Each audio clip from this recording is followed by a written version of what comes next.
Hello everyone, Tikibot here. Before we get started with today's episode, I just wanted to take a moment to talk about some of the awesome comments from the last video. First off, a huge thank you to everyone who's been sharing tips and suggestions and just overall support for the series. It's been incredible seeing so many of you, whether you're veterans or new players. You can freely engage with the series and help shape this journey. And I've seen a lot of great advice and suggestions for getting classes like Chaos Avenger and Beastmaster for soloing and DPS. You guys have really opened my eyes to some strategies I hadn't considered, and I appreciate all the help. Some of you also mentioned important items like the Burning Blade and Vampire Lord class. Don't worry, I'm keeping those on my radar, especially with October coming up. And finally, a big shout out to those who are here for the nostalgia. It's been awesome to hear how these videos bring back memories for so many of you.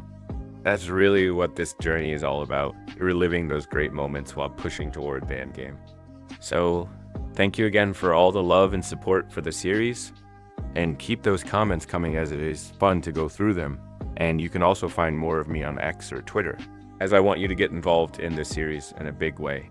I know a lot of you have amazing character sets in Adventure Quest worlds, and I want to feature some of the best ones in my upcoming videos.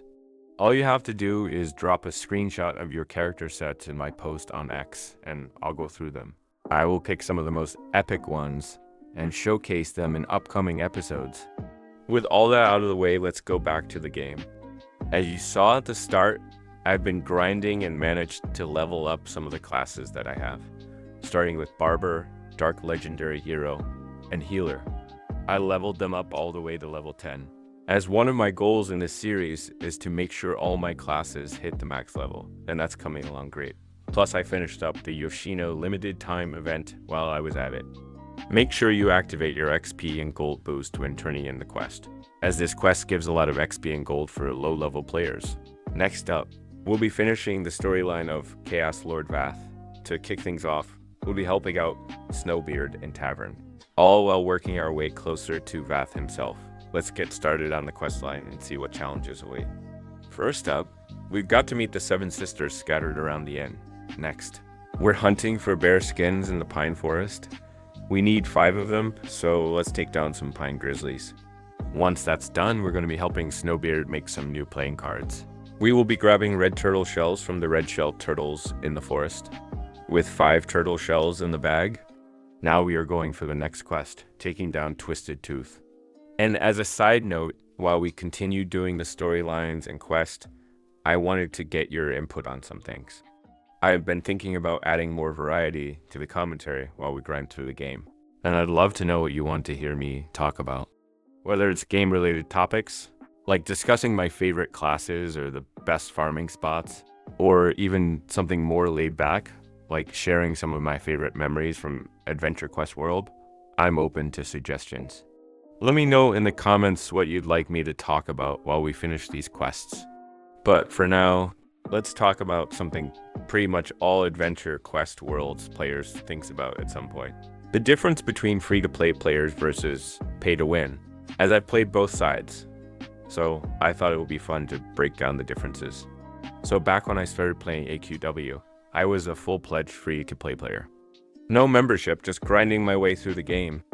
And honestly, there's a certain satisfaction that comes with that. When you finally unlock a class or get that cool gear, it feels like you've earned it, but man, it takes a lot of time and dedication.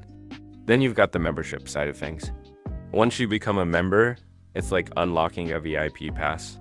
You get access to exclusive areas, gears, and some of the best classes in the game.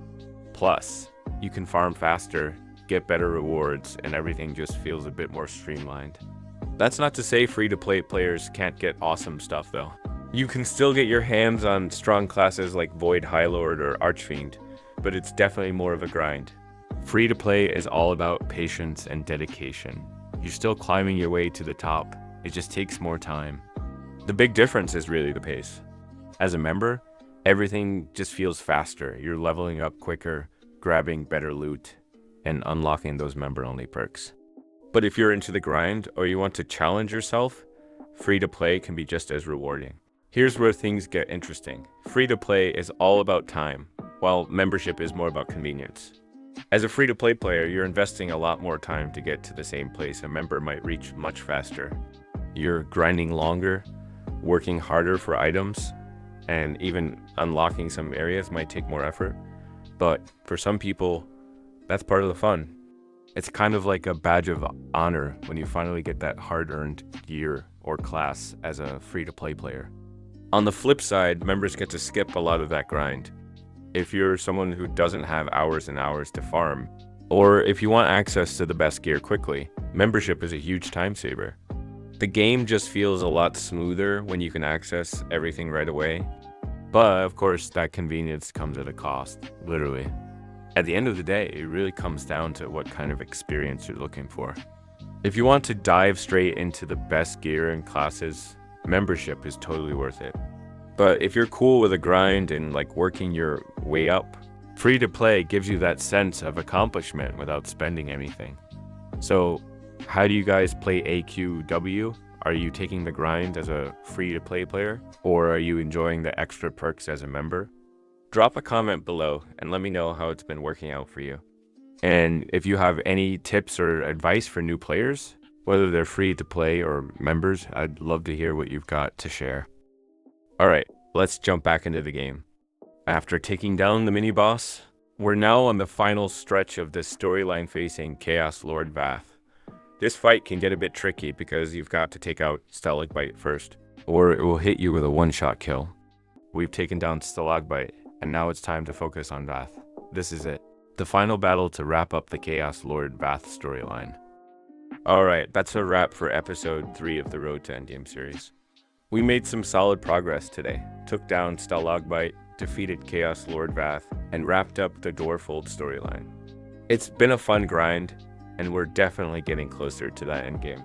If you enjoyed the episode, don't forget to like, subscribe, and drop a comment with any suggestions or tips for what we should tackle next.